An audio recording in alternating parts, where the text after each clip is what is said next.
Hello friends, मैं आपका कामेश्वरी दीप channel पर बहुत बहुत स्वागत करती हूँ। फ्रेंड्स, आज मैं आपसे बात करूँगी कुछ एक ऐसी अलग कहानी के बारे में जिसे जानते तो सब हैं, लेकिन बहुत कम ही लोग इसको मानते हैं। हमारे जीवन में बहुत महत्वपूर्ण रोल अदा करती हैं ये कहानियाँ और आपको भी एक अच्छी सीख देगी, मुझे पूरी उम्मीद है। तो आइए सुनते हैं इस कहानी को। ईश्वर या धन, क्या चाहते हैं आप? एक बार एक नगर के राजा के यहाँ पुत्र पैदा हुआ और इस खुशी में राजा ने पूरे नगर में घोषणा करवा दी कि कल पूरी जनता के लिए राज दरबार खोल दिया जाएगा और जो व्यक्ति सुबह आकर सबसे पहले जिस चीज को हाथ लगाएगा वह चीज उसकी हो जाएगी। अब पूरे राज्य में खुशी का माहौल छा गया। सारे लोग खुशी से फूले नहीं समा रहे थे।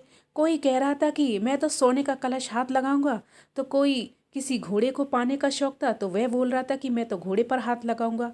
और इसी तरह सारे लोग रात भर यही सोचते रहे कि सुबह वो किस किस चीज़ को सबसे पहले हाथ लगाएंगे। अब जैसे ही दरबार खुला, सारे लोगों का राजा के दरबार में स्वागत किया जाता है। जैसे ही सबको अंदर आने का आमंत्रण दिया, सभी लोग राजमहल में रखी कीमती चीज़ों पर झपट पड़े। अब सबके मन में डर था कि कोई दूसरा पहले आके मेरी पसंदीदा चीज को हाथ न लगा दे। अब कुछ ही देर बाद दरबार का माहौल बड़ा अजीब सा हो गया। सारे लोग इधर उधर भाग दौड़ कर रहे थे और राजा अपने सिंहासन पर बैठा ये सब देख रहा था और राजा को बड़ा ही आनंद आ रहा था। अचानक तभी एक छोटा सा बच्चा भीड़ में से निकलकर आया और राजा की ओर आने लगा और राजा उसे देखकर कुछ समझ नहीं पाया और वह इतने में वो बच्चा राजा के नज़दीक आया और उसने राजा को हाथ लगा दिया। अब राजा उसका हो चुका है। इस तरह राजा की हर चीज़ उसकी हो गई। अब लड़के ने कहा, मैंने राजा पर हाथ रख दिया है, अब राजा की सारी चीज़ें मेरी हो गई हैं। इसी तरह जैसे राजा ने जनता को मौका दिया, वैसे भगवान भी हमें रोज़ाना मौका देते हैं कुछ पाने के लिए, लेकिन हम नादान हैं और ईश्वर की बनाई हुई चीज़ों को पाने में अपनी पूरी शक्ति लगा देते हैं। किसी को गाड़ी चाहिए तो किसी को बंगला और किसी को बहुत सारा पैसा और किसी को बहुत सारी चीज़ें। और रोज़ भगवान से प्रार्थना में भी हम यही चीज़ें मांगते हैं।